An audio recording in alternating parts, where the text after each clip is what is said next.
Facebook page पर जो बातें लिखी गई हैं उसकी व्याख्या करो, उसको समझो कि क्या लिखा गया है।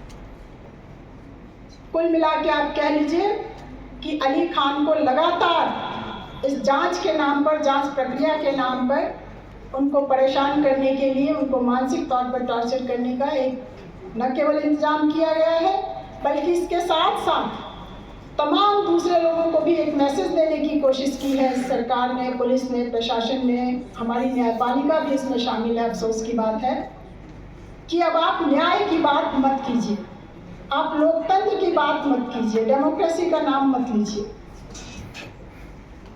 यही माहौल बनाने की कोशिश हो रही है।